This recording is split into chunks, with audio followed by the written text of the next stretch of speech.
Hello, কেমন আছে সবাই? আশা করছি সবাই ভালো আছে। চলো ভিডিওটা শুরু করা যাক। শুভ নববর্ষে সবাইকে জানাই নতুন বছরের অনেক অনেক শুভেচ্ছা। চলো ভিডিওটা বলা যাক কী হয়েছে না হয়েছে সারাদিন।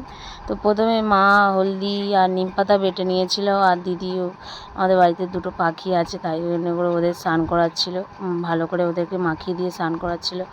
মাখিয়ে নিয়ে স্নান করে একজনকে রেখে দিয়েছে, দিয়ে আরেকজনকে ধরছিল, কিছুতেই ধরা দিচ্ছিল না। তারপরে কুস্তি করে ওকে ধরেছে, ধরার পরে তাকে ভালো করে মাখিয়ে নিয়ে আর ফের ওকে স্নান করাচ্ছিল, ভালো করে মাখিয়ে নিয়ে।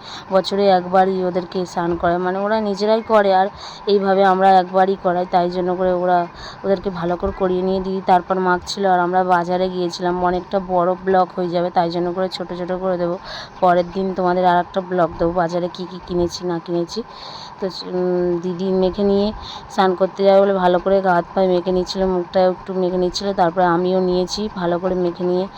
আর মানে ভাইজি এসেছিলো, স্নান করে বসেছিলাম তখন এসেছিলো। আর দিদি বলছিল যে বাজারে মানে একটু জিনিস কেনা হয়নি একটা, সেটার জন্য দিদির মনটা খারাপ তাই বলছিল। আর বাবা বাজার থেকে মটর কিনে এনেছিল, মানে মটর মানে টুলু পাম্প যেগুলো হয় ওগুলো কিনে এনেছিল, এনে ওগুলো সেট করছিল। আর আমাদের বাড়িতে বেশি কিছু রান্না হয়নি, সব ভাজাভুজিই হয়েছিল।